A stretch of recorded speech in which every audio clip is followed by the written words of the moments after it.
we go, my man Jack Dice, Lynchburg, Virginia boater. Jack, you had 12 pounds and 7 ounces yesterday. You need 15.9. Jack's had a fantastic year. 4th place in the point standings for Angler of the Year points race. So this bag is extremely important, and every place is going to give you a point at the end of the year. Here we go. He needs 15 pounds and 9 ounces to take over the top spot. He's got a 5-pound limit. Let's let it go. Never give up. Oh my gosh, dude. Day change.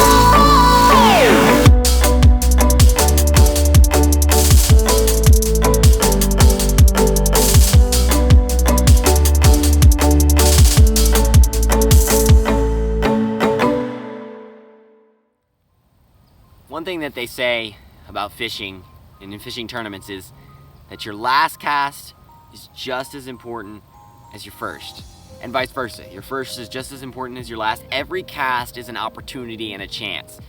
But there's something about the end of the day. There's something about that last bit where it all seems to, culminate, where you just feel all the weight of all your decisions for throughout an entire day come down to one single moment. And that seems to be the case in all of fishing, really. It's quite surprising that you can have an entire season come down to one fish, one decision that you made makes or breaks your season. And this final event of the season, for me, in the BFL divisions of the Shenandoah FLW BFL, for me, this tournament here on the Potomac River was that tournament. And there was a lot riding on this final event. Even though I was really well in the points and I was guaranteed a shot at pretty much going to the championship, I was aiming for more than that. Coming into this final event here, I'm in 4th place in Angler of the Year. I've got a shot at winning Angler of the Year.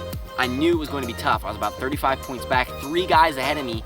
For things to go right, I knew I had to have my best tournament ever, probably, to have a shot to win, and was probably going to have them stumble. It's a rare combination of things to win Angler of the Year, but I figured the only way I could go for it was do what I always do, and that's go out and practice, figure out what I can, and then go in the tournament and fish what I found. Fish the best I can, and not leave anything at the dock. Don't freak out.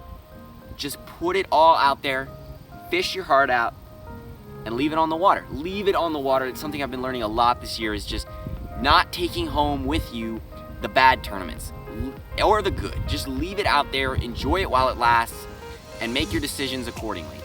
And that's exactly what I tried to do in this tournament here on the Potomac River. This is my video. This is the up and coming series. This is my gunning for Angler of the Year here on the Potomac River. Let's see if we can get it done. What was interesting about this final event here on the Potomac River is that Potomac River has kind of been my nemesis ever since my beginning of fishing bass tournaments as a boater. In fact, it was my 3rd tournament ever as a boater, my first on the Potomac, that I had quite an accident. I actually sunk my bass boat. Really, coming back to the Potomac, I want a redemption, and this was my shot at it right here. I could win Angler of the Year on the fishery that's literally beat me to the ground and sunk my boat. I wanted it really badly at this event, but being the title fishery that it is, the Potomac can be tough, and it's one that I haven't really fully mastered. And to add to that, coming at this time of year in late September, the fishing was going to be pretty tough. Going into practice on Wednesday, I tried to figure something out. I wanted to fish grass because I figured that would be the best way. It's where I've done better on the Potomac, and there wasn't really a lot of grass in a lot of areas. A lot of rain and mud had flooded, and a lot of these big flats that held a lot of good grass were gone. And so it was kind of tough in practice, but I managed to figure out a few things on Wednesday and catch a few fish. But that all changed. The day I left Thursday, we had gallons and gallons and gallons of water flood the system of the Potomac, and what was already muddy water turned into chocolate milk, and a lot of these other areas of grass got blown out.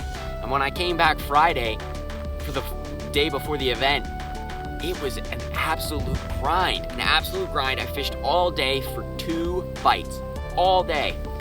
That was it. And so going into the Potomac River final event, I've got a shot at AOY, I've got to make the championship. Once again, I have practice is looking like it's gonna stink. But again, if there's one thing I've learned from this year, it's not to let that get you down.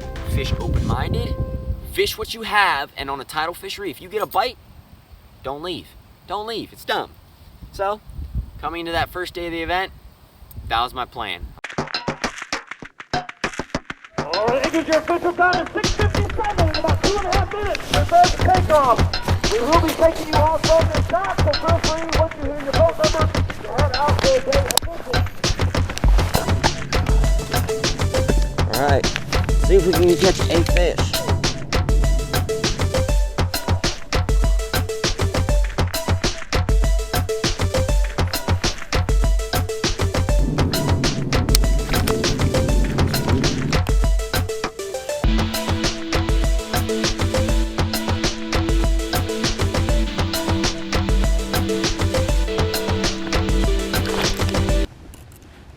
Oh my gosh, it just broke off.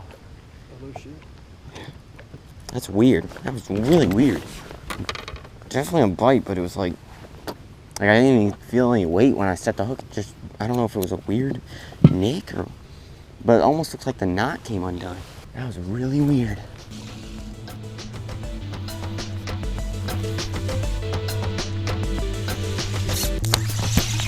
Sniffing that.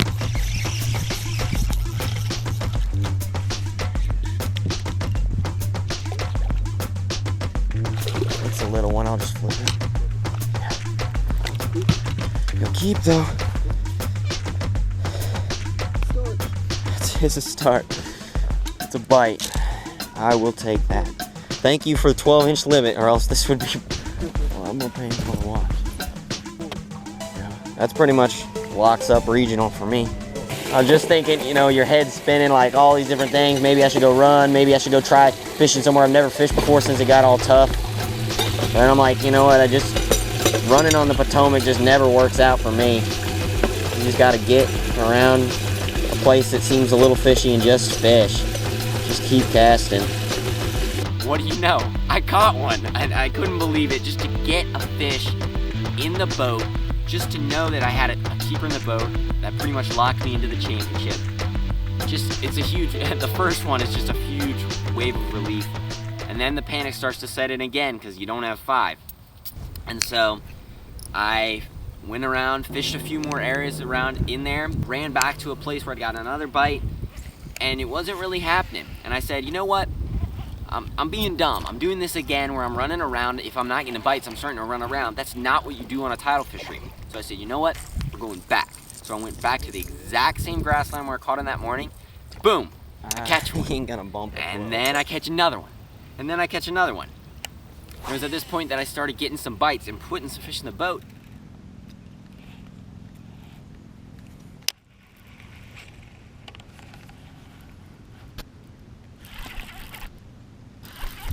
I got a fish. Yes! One away from your limit. This is my 5th one in the box. Oh, it is? Mm-hmm. So that's my limit. It just got to get rid of the questionable one. That's a chunky butterball. 1, 2, 3, 4, 5. All right. All right. So I fished around. That'll work. And, you know, we fished through that area. The bite window really shut off, and I'm still stuck on those 5. So I decided, you know what? I can't win with this. I got to figure out something to go catch some better fish. So I'll roll into an area that I've never fished before. I see some grass on the bank. I'll roll over there, and I'm fishing my wacky worm. And that's what I've been catching them on, pretty much. And I'm fishing around, and it looks really good. The grass actually looks perfect, a little bit of scattered, and there are places where it's matting over, but it's not choked out. And seeing that, I thought, you know what? I haven't thrown some punch bait. I haven't punched through the mats. I said, you know what? Again, part of fishing is not freaking out when I say leaving it all out there. And for me, that means not going 100 miles an hour. It means slowing down and actually allowing yourself to make decisions that can make a difference. And so for me, that meant literally just saying, all right, I'll sit down and retie everything and put on a bait I've never thrown before just to try it. I went ahead, tied on a punch bait and a flip and stick. I made 2 flips, and what do you know?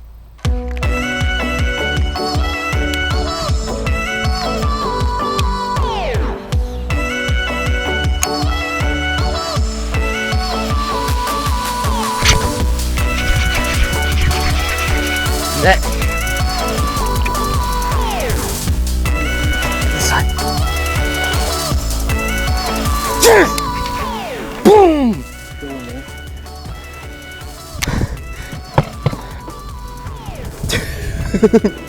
That's the kind you need. He wasn't coming off. Thank you, God. I catch the biggest fish of the day, one close to 4. It was right then the light bulb went off in my head. Boom! It's big time. Yes.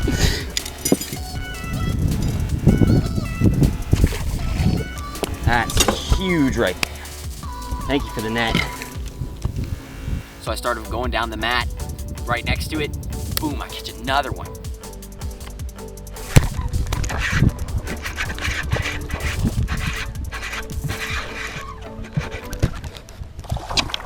Yes! Good job, man. Dude. Day changed. That's a good one. That one helps the cows a lot. I'm thinking, oh my gosh, this is great. So I look on the map and I look for another place that looks similar. And I actually find a place that looks similar. So I run over there, I start flipping through it, and I hear bluegill popping. So I pull out a frog and I have a big fish miss it, boil and miss it. Dang it, I missed a fish, but it was a good sign to see that there were still fish in the mats. But once again, I knew on a tidal fishery, sometimes it's all about timing. So I went ahead and ran back to the place where I caught the biggest fish of the day on a punch rod.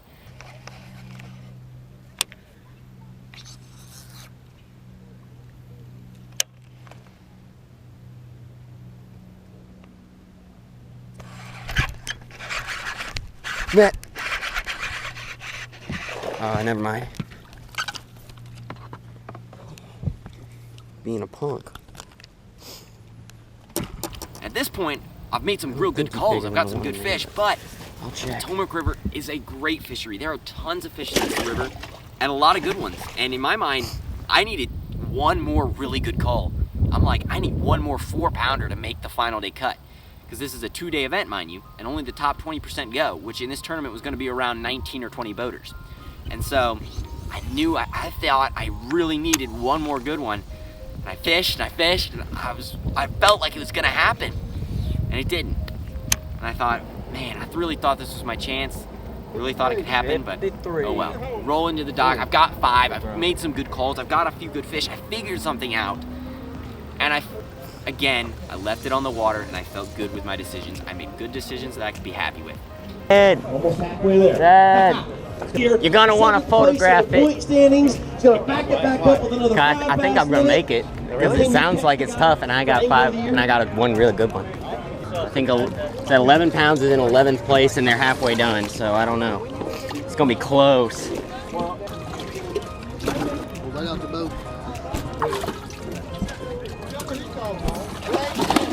And 2 bass on the scale going to get it done. You'll be in there. 2 bass. 53. Good to see, man. Chester, Virginia, coming in with a 3 bass. Jack Dice, Lynchburg, Virginia boater. 4th place for Jack in the Angler of the Year points race. It's been a fantastic year, buddy. We're so proud of you. That's how you get it done. 4th place. Let's see if we go fishing tomorrow, though. I hope so. The cut line is 6:15. We're sitting pretty, right? We are. We got a 5 bass limit on the scales. That's right. Give it to him. He's on the water with 12 pounds and 7 ounces, Jack. You're sitting in 4th place. Let's wrap this year up with a W tomorrow, right? Hopefully. So talk about, don't run off. We got a meeting in a little bit. Pretty wonderful. So rolling to weigh in, put the fish on the scales, they end up weighing 12.5 pounds about, and what do you know? 5th place. I couldn't believe it. I was sitting in 5th place after the first day with only 12.5 pounds. Suddenly, I'm thinking, oh wow, I've got a shot at really doing well. I've got something figured out that other people don't. But even more important than that, AOY points. And of course, as soon as the weigh-in ended, I had to figure out where the guys ahead of me had stood and see whether I even had a shot at AOY and what it was gonna take. I went ahead and did all the math, and I looked up the names of the 3 guys that were ahead of me in AOI. And just like that, everything that needed to happen had happened. They had stumbled, and I'd caught them. The guys ahead of me, 2 of them had blanked and caught no fish, and 1 caught a tiny one, and I had a good lead over them. So then it just came down to, was there anyone near me in the point standings who was also inside that top 10 who had a shot at beating me? And lo and behold, the guy who was right behind me in AOI points was in second place in the tournament after the first day. And so, really again, like I said, the whole season's gonna come down to one day. One day between me and this guy, and whoever finishes the best out of the two of us on this final day wins Angler of the Year. Right now, I have a very small lead over him, but if I slip up at all, and he does what he needs to do, then I'm going home second place, which, though it would be great, I'm too competitive for that. I want to win. But just to have the shot, just to have an opportunity to come back and win AOI, everything had to happen perfectly, and to have a terrible practice and a miracle final few hours of figuring out that flipping bite, and just to have the guys ahead of me stumble when they needed to, really felt like things were lining up. But I was still nervous out of my mind, and it was the first time going to sleep that night, the first time in a while that I legitimately couldn't sleep. And again, I knew I just had to stay calm. If I stayed calm and fished with an open mind and fished clean, then I could have a shot, and I could go home happy no matter what happened. And I could leave it all on the water and give all the glory to God in all I did.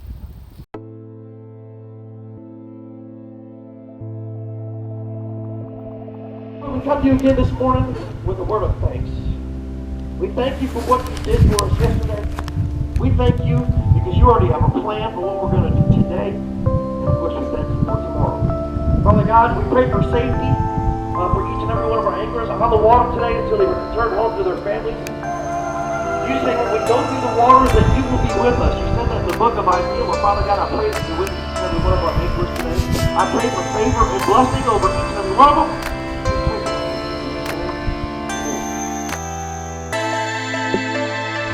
Alright, let's fire it up. Yep. It's a good one too. It'll definitely keep. It'll do what I need it to do.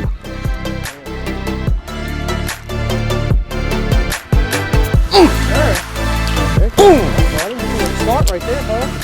We're gonna stay here all day.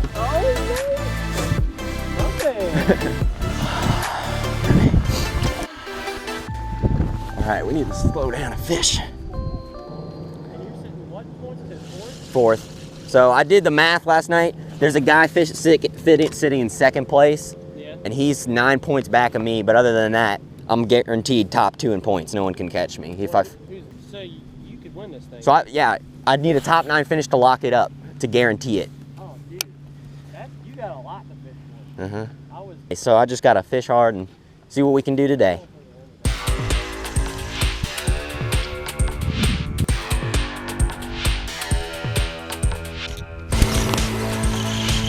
It's little, don't worry about it. I don't even think it's keeper. I'm gonna check, I guess. Oh.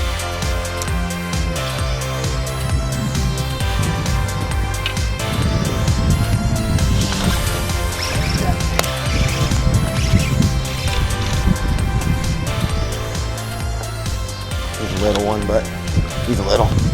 Don't worry about it. I think so. I'll just double check to make sure. 14 inches. He's just real skinny. Dang it, there's a guy on my other spot there caught the big ones, but I think it'll get better on high tide because it's pretty shallow, and it was like the tide was moving, but it wasn't. It was lowering, but it wasn't low. It's a fast start. Fast and the Furious. I was using 2 primary setups this week.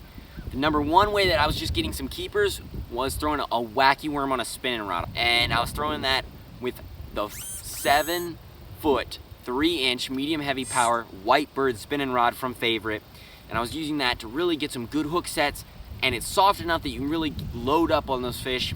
I absolutely love this rod, and I've learned to really like it for wacky worming. But when it came to getting the quality bites that I needed in this event to really put me over the top, I was throwing a Favorite Phantom 711 heavy. I was throwing a 1 1/4 ounce weight with a beaver bait, and Again, the key was the rod. What I love about the Favorite Phantom, it's one of my favorite rods that Favorite makes, pardon the pun, but because it's super heavy duty, that it really gets a lot of power to winch fish out, but it has a little bit of tip, so you can still cast and still load up on fish while being super sensitive, and that's what I love about it. There were some really light bites in this tournament. I remember some specifically, you'd lift it to the top of the mat and they'd just peck it. But you could tell the difference, and that was huge, and that was critical. Braided line, big rod, big weight, and being sensitive enough to feel those bites. That was critical. So if you want to check out the setups, they're in the link in the description. And at this point, the tide had gotten right that I really thought the flipping bite could be on.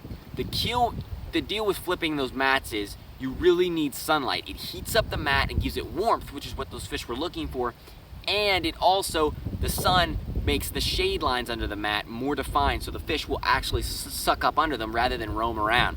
So I was waiting. The reason I didn't start with that is because I knew that the sun needed to be there, and I didn't want to fish through my areas prematurely and not catch any and lose the confidence in the pattern. I wanted to give it the best option because I had that backup pattern that I could do as well. And so it was about the time the sun was getting right, I figured I'm gonna roll into my one area and just give it a shot. And so I'm going to this area where I missed some big fish on a frog the other day, and where I'd heard bluegill popping in the mats. And that was the dead giveaway to me, so that I heard those bluegill popping. I knew there was forage. I figured there had to be some bass in there. The grass was matted, but I hadn't caught any in there. Never caught any in there before. Only had one blow up and miss the frog, and for all I knew, it might have been a snakehead. But I just felt like it was the right deal.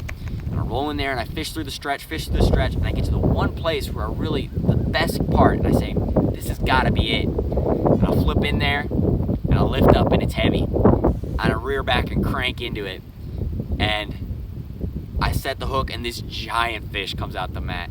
My co-angler couldn't believe it. And he gets the net, and we get it. And what do you know, it's my biggest fish of the day. Biggest fish of the Potomac, biggest fish of the tournament. It's almost a 5-pounder. It's a giant for my fourth fish. And it was right then that I knew I'd made the right decision. Yeah, I didn't know. I thought it was a little one. I can't tell. I'm fishing, 50-pound braid to 20-pound test fluorocarbon leader. He hit it. All right, well, I'd be dumb to leave now. Especially because I got more than one blow up. That tells me there's more than one fish. The mats are right. They got depth. I've seen bluegill, and it's only here. Like, all of that's nothing. It's garbage. And you can tell, I think the way to tell is the color. A lot of the mats that are canopied are like that, have that dark green dead on top. I think it holds more heat with this cold front thing.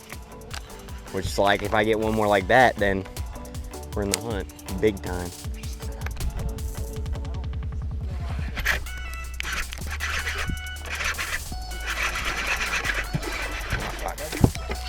I got him.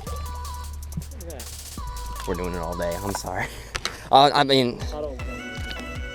So I kept on flipping, and I go ahead, I pick up another fish. Boom. That's 5. And so now I've got a limit, and I knew the flipping deal was the deal to do. Yeah, we're doing it all day, and there's just no point. And all my better bites are coming out of this stuff, and no one's doing it. This is the only way I have a shot to win. And right now, it's looking a lot better now. Oh my gosh. On day one, I figured out something critical, something very critical at the very last minute, was that the fish, though I got a lot of bites on the initial fall, sometimes I thought to myself, well, it's a cold front we have here in this late fall season, and these mats are warming up. A lot of times what those fish will do in those cold fronts will suck up to the tops of the mats, and that means they're just getting their warmth. So the reason I'm getting my bites on the fall is because it's when it first falls past their face, they eat it.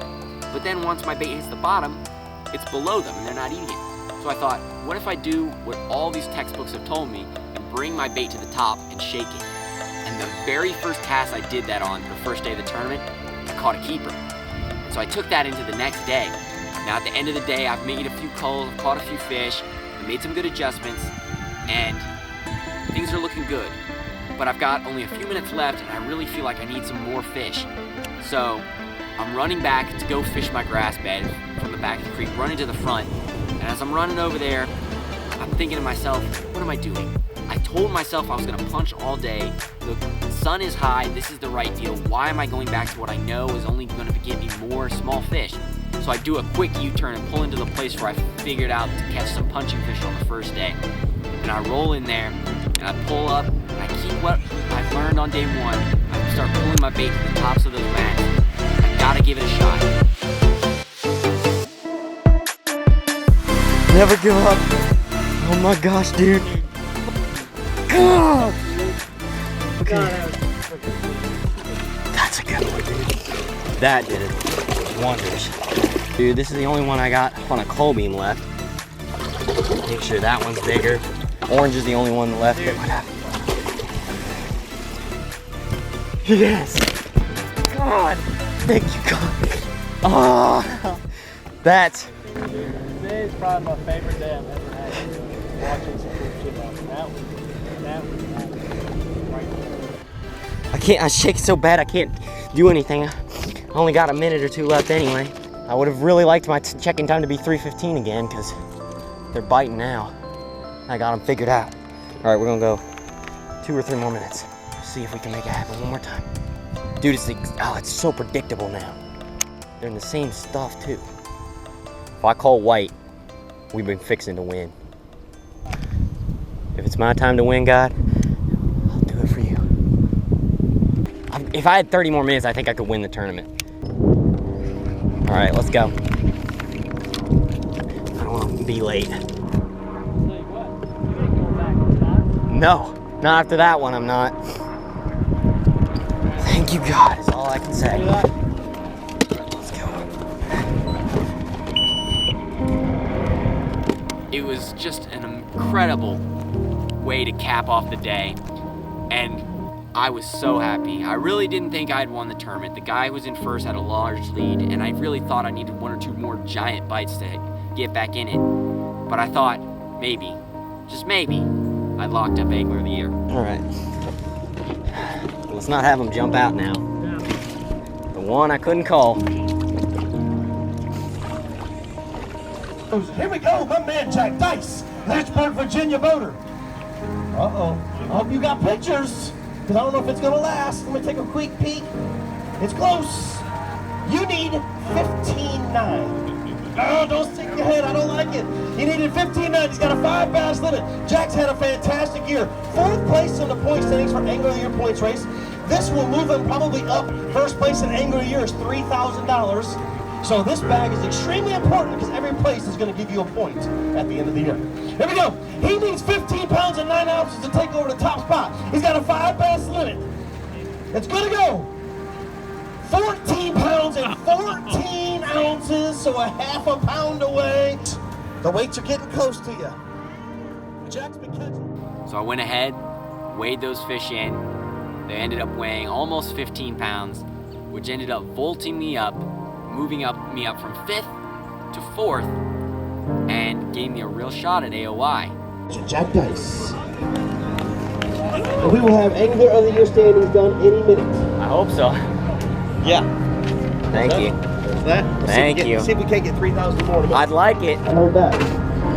It looked like it was going to be close, and it went ahead. The points were only a 10-point gap, and they had to do all the computer work to make sure that everything was final, penalties and all. And so we sat there waiting. My fingers were crossed. I was just dying, hoping that I had locked it up. If the math was right, I had done it. And went ahead, tournament director came out, and he called it. He said, here's the standings. Look at the first place. Jack Dice, first place. 2018 BFL Shenandoah Division Angler of the Year. My goodness. Good job, man. Congrats. Thank you. Tough chasing you down. And it was just a huge sigh of relief. I was so happy and so thankful to have everything happen the way it did. This tournament really, in a nutshell, was just one of the most amazing tournaments I've ever had. Probably the best I've ever had ever. Just the whole experience was so perfect. Everything had to happen just right. I had to have the best tournament I've ever had. I had to have the guys ahead of me stumble, and I had to catch them every day, and I had to catch them big. And going into the event, it did not look like that was gonna happen. I had a tough practice figuring out very little and having all my areas ruined the day before the event and only caught one fish. And I learned everything I learned throughout the tournament. I learned that flipping pattern and how to catch them throughout the tournament. And I went behind guys on the final day, literally pulled up right behind him and caught some of the biggest fish I had. It was just an incredible fishing high. I mean, that I was making all the right decisions at all the right times. Whatever the tide was doing, I seemed to make the most of it, whether it was bad or good. And even though I didn't win the event, I really felt like I had earned it, that it came down to the last few minutes, I had to put it together, and I put 2 good ones in the boat, including one of my biggest, to seal it up. And it was just a blessing.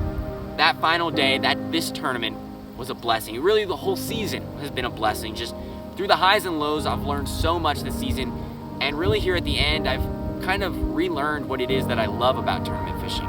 Just how much I enjoy it, that drive to get up in the morning and go out and figure them out and just do it for the love of it, because that's why I got into the first place. This little river right here in Louisiana where I'm at now filming this behind the scenes voiceover, this is where I got the start. I used to come and walk this bank for hours, making the same casts over and over again to catch one tiny bass maybe in a week of fishing. That's the kind of love I had for it, and I felt like I lost it at some point during the season in the beginning. But I really feel like by learning to leave it on the water, give it all to God, and fish the best I can, and leave it at that I've really regained my love for it. And so I'm so excited going into the next season to see what it can hold. I'm hoping to win another Angler of the Year. I'd love to, but if it doesn't happen, I'm gonna try to learn as much as I can and fish as best I can. And this is the biggest title I've ever won, and I'm so excited to have it. But thank you guys so much for watching. Tight lines, God bless. We'll see you on the next episode of Up and Coming. See ya.